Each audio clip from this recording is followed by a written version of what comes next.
고린도전서 15장 50절부터 58절까지 말씀입니다. 한 절씩 교독하겠습니다. 형제들아, 내가 이것을 말하노니 혈과 육은 하나님 나라를 이어받을 수 없고 또한 썩는 것은 썩지 아니하는 것을 유업으로 받지 못하느니라.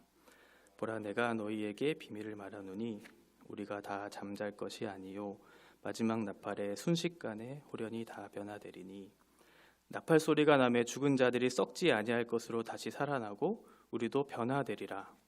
이 썩을 것이 반드시 썩지 아니할 것을 입겠고 이 죽을 것이 죽지 아니함을 입으리로다.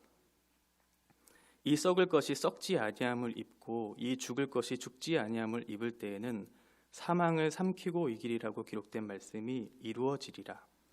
사망아, 너의 승리가 어디 있느냐? 사망아, 내가 쏘는 것이 어디 있느냐? 사망이 쏘는 것은 죄요, 죄의 권능은 율법이라. 우리 주 예수 그리스도로 말미암아 우리에게 승리를 주시는 하나님께 감사하노니. 같이 읽겠습니다. 그러므로 내 사랑하는 형제들아, 견실하며 흔들리지 말고 항상 주의 일에 더욱 힘쓰는 자들이 되라. 이는 너희 수고가 주 안에서 헛되지 않은 줄 알미라. 아멘.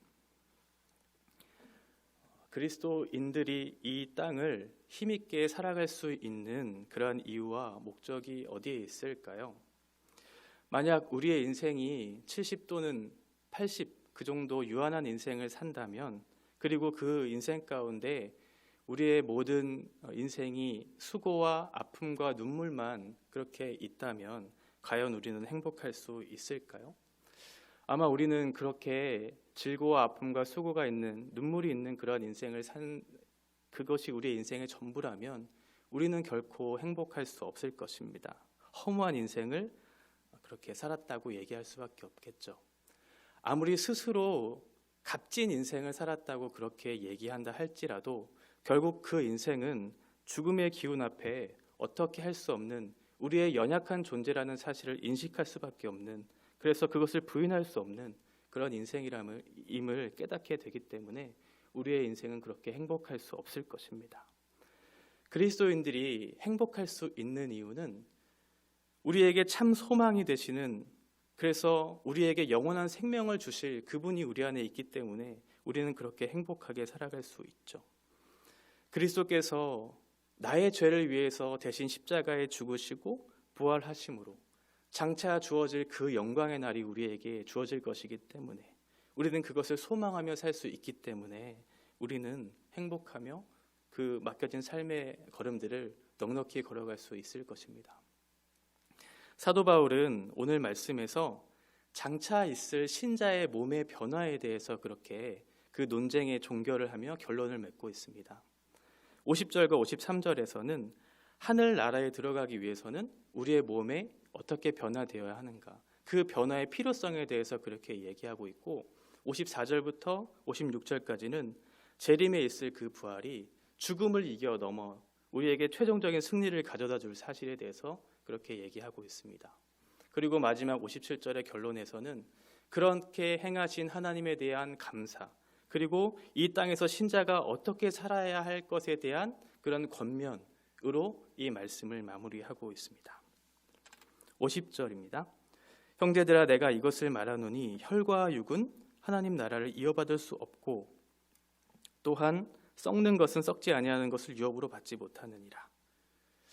혈과 육은 지금 우리가 가지고 있는 그런 육체를 가지고 있는 그런 몸을 이야기하죠. 우리의 육체는 언젠가 썩고 부패할 것이고, 그리고 약함과 죽음에 종속되어 있는 그러한 유한한, 그러한 제한된 몸을 그렇게 설명해 주고 있습니다. 그래서 우리가 영원한 나라에 들어가기 위해서는 지금과 같은 육체로는 들어갈 수 없는 적합한 몸이 아니다. 그래서 우리는 하나님 나라를 유업으로 이어받을 수 없다라고 사도 바울이 이야기하고 있어요. 단순히 우리의 몸의 연약함 또는 제한됨, 유한함, 그런 것들 때문에 우리가 하나님 나라에 들어갈 수 없다 이렇게 설명하기보다는 우리가 만약 영원한 몸을 가지고 있다 할지라도 그것이 죄된 본성이 우리의 몸을 지배하고 있다면, 죄를 가지고 있는 그런 육신의 몸을 가지고 있다면 그 하나님 나라에 들어갈 수 없다는 것이죠. 그러니까 사도 바울은 우리의 몸의 변화의 필요성에 대해서 이야기할 때 죽음의 기운에 있는 우리의 죄된 이런 몸의 변화가 부활로 인해서 새롭게 생명의 기운을 가지고 있는 그 부활체의 몸을 입고서야 하나님 나라에 들어갈 수 있다는 것을 얘기하고자 하는 것입니다. 51절입니다. 보라, 내가 너희에게 비밀을 말하노니 우리가 다 잠잘 것이 아니요 마지막 나팔의 순식간에 호련히 변화되리니 나팔 소리가 나매 죽은 자들이 썩지 아니할 것으로 다시 살아나고 우리도 변화되리라. 이 썩을 것이 반드시 썩지 아니할 것을 입겠고 이 죽을 것이 죽지 아니함을 입으리로다. 하나님의 지혜와 그리고 그리스도 안에 나타난 하나님의 구원의 계획을 이야기할 때 사도 바울은 이 비밀이라고 하는 미스테리온이라고 하는 이 단어를 자주 사용하는데요. 이 비밀은 이전에 감추어졌던 어떠한 내용이 그리스도 예수 안에서 새롭게 밝히 드러나게 된 것을 의미합니다. 15장 초반에 보면 게바와 그리고 500여 형제들, 12제자들, 야고보와 또 사도들, 그리고 마지막에 바울에게까지 나타내 보여주신 그 부활의 영광의 몸을 입고 오신 부활의 영광성에 계신 그리스도, 그분이 나타난 것, 그것을 이제 비밀이라고 하는 것이죠. 그것이 그리스도를 통해 드러난 것이죠. 그리고 그러한 비밀이 그들에게뿐만 아니라 이제는 우리들에게도 주어질 것이다라고 하는 것이에요. 그것은 예수 그리스도의 재림 이전에 죽은 자들뿐만 아니라 비록 아직 죽지 않았지만 예수 그리스도께서 재림하실 그때에 살아서 예수님을 만날 그 사람들에게까지 모두 다 근본적인 몸의 변화가 일어날 것임을, 그리고 그 필요성에 대해서 사도 바울이 이야기하는 것입니다. 그리고 이것은 순식간에 호련히 변화될 것을 얘기하고 있죠. 순식간에라고 하는 것, 이것은 아토모스라고 하는 것인데 더 이상 세분할 수 없는 매우 짧은 그런 시간적인 의미를 이야기하고, 호련히라고 하는 그런 리페도 눈 깜짝할 새 우리가 변화될 것이다 라고 하는 것을 이야기하고 있어요. 우리뿐만 아니라 죽은 자들, 그 모든 사람들이 일어나서 이제 부활체의 영광의 몸을 입게 될 것이다. 그들의 몸은 새로운 환경에 적합한 몸으로 변화될 것이다. 그렇게 얘기하고 있죠. 그것이 49절에 하늘에 속한 이의 형상을 입을 것이다 라고 하는 그 몸의 변화를 이야기하는 것입니다. 그리고 마지막 나팔이 불 때라고 하는 그런 말이 있죠. 나팔이라고 하는 것은 갑자기 어떠한 것을 알릴 때 신호를 이렇게 주는 그런 역할을 하게 되는데, 구약의 용례들을 보면 예레미야 51장 27절에 보면 마지막 전쟁을 알릴 때 이 나팔을 그렇게 불렀어요. 그리고 요엘서 2장 1절에 보면 그 심판의 날, 그 심판의 날을 경고할 때도 역시 나팔을 불게 되고, 주의 오심을 선포할 스가랴서 9장 14절의 말씀에서도 나팔을 부는 그런 용례들을 사용하게 되는데, 이 공통점을 살펴보면 마지막을 알리는 그러한 의미로서 나팔을 불고 있다는 것이죠. 곧 그리스도께서 재림하실 때 나팔을 불 때에 순식간에 우리는 호련히 변화될 것이다 라고 하는 것입니다. 그런 육체적인 변화의 필요성에 대해서 사도 바울이 53절까지 이야기하면서 그 육체적인 변화의 결과가 우리에게 어떠한 것들을 가져다 주는지에 대해서 54절부터 이야기하고 있어요. 54절, 이 썩을 것이 썩지 아니함을 입고 이 죽을 것이 죽지 아니함을 입을 때에는 사망을 삼키고 이기리라고 기록된 말씀이 이루어지리라. 우리가 가지고 있는 최종적인 죄에 대한 결과가 바로 죽음이잖아요. 근데 그 죽음을 이기는 하나님의 능력과 방법이 있는데 그것이 무엇이냐면 바로 부활이라고 하는 것이에요. 이제는 썩을 것이 썩지 않는 것을 입고 죽을 것이 죽지 않는 것을 입어서 사망을 삼키고 이기리라. 이 구약의 말씀이 이루어지리라 라고 하는 것이죠. 이것은 이사야서 25장 8절의 말씀을 인용하고 있어요. 원수들을 정복하는 과정 속에서 그 전쟁에서의 승리, 마침내 우리를 구원하실 그리스도께서 우리에게 승리를 가져다 주실 것에 대한 확신, 그래서 우리는 그 구원을 기뻐하고 즐거워하고 찬양하고 감사하라 라고 하는 그런 구체적인 서술들이 이사야서 25장에 쭉 기록되어 있거든요. 그 말씀이 이루어지리라 라고 하는 것이에요. 그리고 55절에 보면 사망의 사망아 너의 승리가 어디 있느냐, 사망아 내가 쏘는 것이 어디 있느냐, 이것도 이 말씀이 이루어질 것인데 이것은 호세아서 13장 14절의 말씀입니다. 원문은 사망아 내 재앙이 어디 있느냐 이렇게 얘기하고 있고 70인경에 보면 사망아 내 형벌이 어디 있느냐 이렇게 번역하고 있거든요. 그런데 사도 바울은 의도적으로 그 말을 바꿔서 승리라고 하는 단어를 사용하고 있어요. 사망은 이미 패배하였고 우리에게는 승리가 주어졌다는 것을 강조하기 위해서 내 사망아 형벌과 죽음이 아니라 승리라고 하는 그런 단어를 사용하면서 우리에게 장차 이미 주어진 그 승리에 대해서 강조하고 있죠. 사망아 내가 쏘는 것이 어디 있느냐, 이런 수사적인 질문은 지금 사망이 우리를 정복하고 있는 것처럼 보이지만 이제는 사망이 이긴 그 승리에 대한 확신을 가지고 이야기하는 거예요. 사망아 네 승리가 대체 어디 있느냐 이렇게 조롱하면서 이야기하는 것이거든요. 그러니까 사도 바울은 이미 승리에 대한 확신을 가지고 있었기 때문에 그렇게 얘기할 수 있었던 것이죠. 그리고 55절에서는 이것이 현재의 시제로 쓰여졌어요. 그러니까 그 승리가 과거의 것이나 혹은 미래에 주어질 어떤 승리를 이야기한 것도 포함되겠지만 지금 누리는 십자가를 통해 이루신 그 구원의 현재적인 효력이 믿는 신자들에게도 사망이 우리를 지배하지 못하고 생명이 우리를 지배할 것에 대한, 그래서 우리는 주님을 찬양하고 이미 우리에게 주어진 그 구원의 능력을 감사하며 기뻐하면서 그 능력으로 살아갈 수 있음을 사도 바울이 그렇게 얘기하고 있죠. 56절입니다. 사망이 쏘는 것은 죄요, 죄의 권능은 율법이다. 3절에서 그리스도가 우리 죄를 위해서 죽으셨다고 이미 말하고 있죠. 그리고 그 부활이 없다면 사람들은 여전히 죄 가운데 있을 것이라고 그렇게 17절에서 말하고 있습니다. 사망이라고 하는 것은 인간이 저지른 죄에 대한 하나님의 심판의 결과이죠. 그런 사망이 쏘는 것은 죄다라고 하는 것인데 그 죄가 그런 율법을 사용해서 자기의 힘을 발휘하고 있다는 것을 이제 56절에서 설명하고 있어요. 죄의 권능은 율법이다. 사실 율법은 악한 것이 아니거든요. 바울이 로마서 7장에서 율법에 대해서 설명할 때 율법을 거룩하고 의로우며 신령한 은혜로운 선물로 이렇게 이야기하고 있어요. 오히려 사망을 낳는 것은 율법이 아니라 죄인데 그 죄가 율법을 사용해서 자신의 죄를, 자신의 힘을 발휘하게 한다는 것이죠. 다만 율법은 그 죄를 드러내는 기능만 할 뿐인데 죄는 그 율법을 사용하고 있어요. 어떻게 사용하냐면 그 죄를 사용함으로 우리가 하나님 앞에 불순종하게 하게끔, 그리고 그렇게 순종하지 못하도록 이끄는 그런 기능을 한다는 것인데, 반대로 또 하나의 개념이 있는데 그것은 뭐냐면 율법을 우리가 스스로 행함으로써 마치 구원을 이룰 수 있다라고 하는 그런 착각들, 그리고 그 율법을 지킴으로써 자신을 자랑하고 신뢰하도록 그렇게 거짓 속임수에 빠지게 하는 그런 율법의 기능들을 얘기하고 있죠.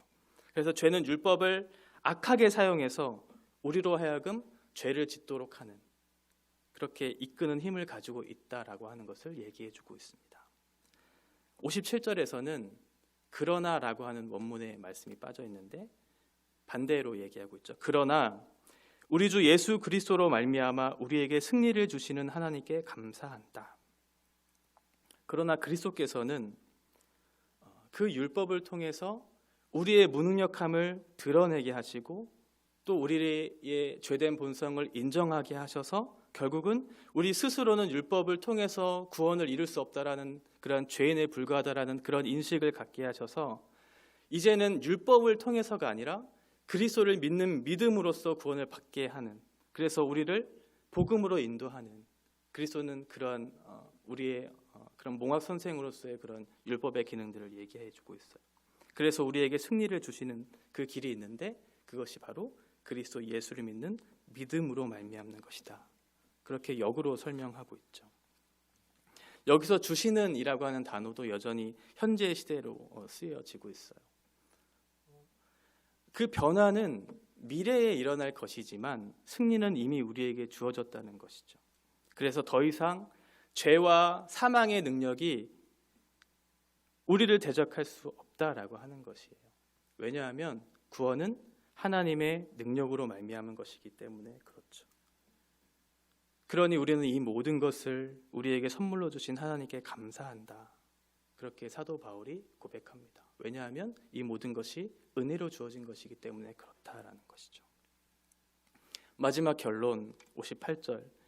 그러므로 내 사랑하는 형제들아 견실하며 흔들리지 말고 항상 주의 일에 더욱 힘쓰는 자들이 되라.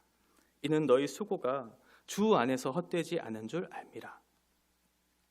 사랑하는 형제 자매들에게 권면하고 있죠. 하나는 조금은 부정적인 측면에서의 권면과 하나는 조금은 더 긍정적인 측면에서의 그런 권면을 하고 있어요. 부정적인 측면에서의 견실하며 어떤 것도 너희를 흔들지 못하게 하라, 그렇게 얘기해요. 견실은 방향성을 얘기하거든요. 그러니까 방향에 대해서 확고하게 그 길을 걸어가라고 하는 것이에요. 그리고 흔들림은 변하는 경향성. 그러니까 마음의 흔들림이 없이 그렇게 한 곳을 향해 견실하게 그리고 흔들림 없이 그 길을 걸어가라라고 하는 것이죠. 또 하나는 조금은 더 긍정적인 측면에서 이렇게 얘기합니다. 항상 일시적으로 주의 일에 힘쓰는 것이 아니라 항상 이 소망의 복음으로 인해서 믿음의 경주를 끝까지 싸우라라는 것이에요. 일시적으로 주어지는 그런 기쁨과 감사가 아니라 항상 그 일에 힘쓰라라고 하는 것이죠. 그것을 더욱 힘쓰라라고 하는 것이에요. 주의 일을 적당히 하지 말고 힘을 다하여서 열심과 헌신으로 하나님 앞에 나아가라라고 하는 것이죠. 무엇을 위하여? 주의 일을 위하여라고 그렇게 얘기하고 있어요. 주의라고 번역한 이 말이 목적의 소유격으로 사실은 쓰였는데, 그래서 주의 일을 위하여 이렇게 번역하기보다는 주를 위하여라고 이렇게 번역하는 것이 사실은 이 본문을 이해하는데 조금 더 수월할 것이라고 생각합니다.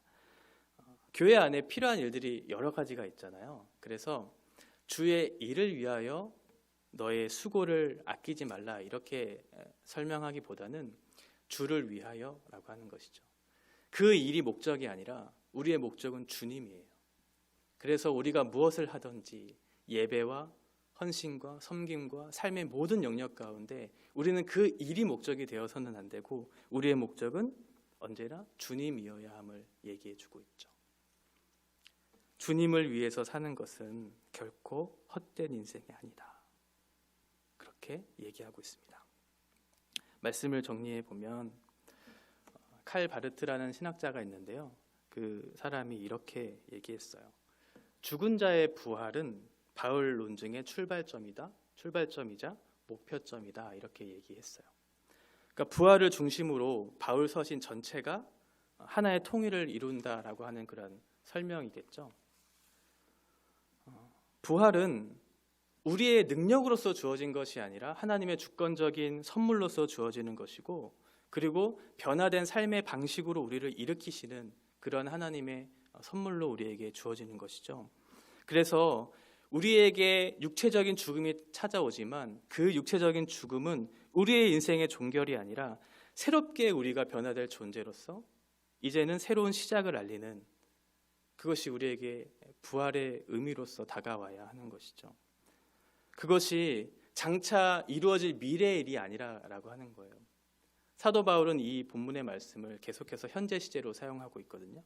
현재적으로 누리는 그 은혜의 결과가 이미 우리에게 주어진 그 승리가 우리에게 있고, 그리고 장차 주어질 영광이 우리에게 예비되어 있다. 그러니 주를 위해서 힘쓰는 일, 그 수고가 헛되지 않다. 그러니 소망을 가지고 믿음을 가지고 이 길들을 끝까지 싸워 이겨내 가라라고 하는 것이죠. 이미 우리에게 주어진 승리, 우리는 어떠한 태도로 죽음을 대하고 있는지, 우리는 어떠한 태도로 인생의 지금의 지점을 걷고 있는지, 우리는 유한한 것에 매여서 살아가는가 아니면 영원한 것을 쫓아 살아가는가, 이 말씀을 통해 우리는 우리의 인생에 대해서 한 번쯤 생각해 볼 필요가 있을 것 같습니다. 제가 오래전에 청년 때 읽었던 책이 하나 있는데 그것이 전능자의 그늘이라고 하는 책이 있어요. 미국의 휘튼 대학교의 유수한 인재들이 남미에 가서 선교하는 그런 내용을 담고 있거든요. 그 책의 저자는 아닌데 그 부인이 이제 편지를 엮어서 쓴 그 책인데요. 그 짐 엘리엇이라고 하는 그 사람이 친구들과 함께 복음을 전하러 미전도 종족에 가서 에콰도르라고 하는 곳에 가서 복음을 전하는 그런 이야기를 담고 있습니다. 말도 통하지 않고 그리고 사람을 접촉해 본 그런 민족이 아니기 때문에 굉장히 경계를 했어요. 그래서 복음을 전하려고 그렇게 애쓰다가 여러 가지 방편으로 복음을 전하려고 그렇게 그들에게 다가가려고 노력했지만 너무 어려웠죠.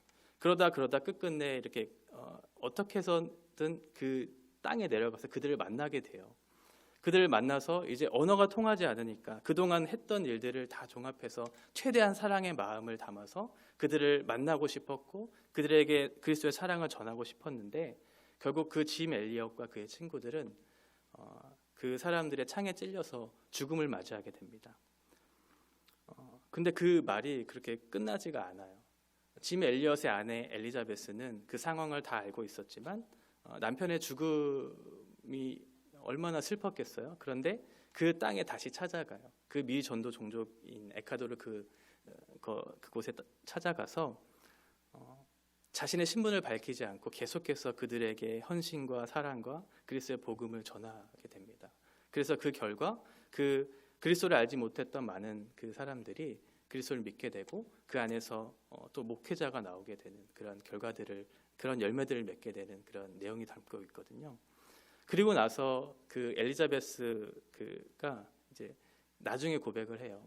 사실은 당신들이 몇 년 전에 죽였던 그 짐 엘리엇이라고 하는 사람이 사실은 내 남편이었다. 그렇게 고백을 하죠. 그 책을 읽으면서 그렇게 복음을 전하기 위해서 자신의 생명을 아끼지 않을 수 있는 이유가 무엇이었을까? 그 힘은 어디에서 나왔을까라고 하는 그런 생각들을 많이 하게 됐어요. 짐 엘리엇은 그의 편지 속에서 이러한 고백을 하게 됩니다. 영원한 것을 위해서 영원하지 않는 것을 포기하는 사람은 어리석은 자가 아니다. 이렇게 고백을 하게 돼요. 정말 그가 했던 말과 같이 영원한 것을 위해서 지금 영원하지 않은 것을 포기할 수 있는 그런 용기를 가진 사람은 결코 어리석은 자가 아니라라고 하는 그런 사실을 정말 많이 깨닫게 돼요. 이것이 신자들의 삶의 방식이죠. 신자가 살아가는 방식이 그러한 것이죠. 그리고 그리스도께서 우리에게 행하신 방식 또한 그러한 방식으로 우리에게 나타내 보여주셨고 우리는 그 복음으로 그 사랑으로 인해서 구원받은 사람들입니다. 예수님 때문에 죽음마저도 상대화되는 그런 삶, 그런 비밀과 영광을 소유한 사람, 그것이 바로 성도죠. 그것이 우리와 같은 성도입니다. 기도하겠습니다. 말로 다할 수 없는 그 사랑을 우리에게 베풀어 주신 하나님의 은혜가 있었기에 그 복음이 어떠한 것인지 그 복음의 영광의 비밀이 무엇인지를 우리가 밝히 깨달아 알 수 있게 되었습니다. 복음을 소유한 자로서 그리고 장차 주어질 그 영광의 날이 이미 우리에게 주어진 삶을 살아가는 신자로서 우리가 이 땅에서 그리고 지금 우리가 어떻게 살아가야 할지를 다시 한번 돌아보는 그런 시간이 되기를 원합니다. 하나님, 우리에게 요구하시는 것이 무엇인지요? 하나님, 우리에게 말씀하시고자 하시는 것이 무엇인지요?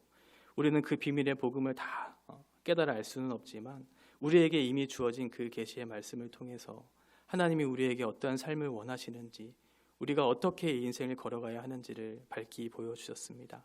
하나님, 비밀을 소유한 자로서 영원한 나라를 소유한 자로서 이 땅에서의 수고와 아픔과 눈물이 있지만 그러나 그러함에도 불구하고 우리가 영원한 것을 위하여 이 땅의 것을 포기하고 또 그리스도께서 우리를 위하여 행하신 그 일들을 기뻐하며 주님이 걸어가신 그 길을 걸어갈 수 있는 힘과 능력은 부활의 소망이 있음을 우리가 이 시간 고백합니다. 날마다 우리에게 주신 그 부활의 소망과 능력을 붙들고 이 땅에서의 삶이 정말 그리스도와 함께 동행하며 믿음으로 온전히 쌓아갈 수 있는 그러한 신실한 삶을 살아낼 수 있도록 하나님께서 저희들과 함께하여 주시옵소서. 예수님의 이름으로 기도합니다. 아멘.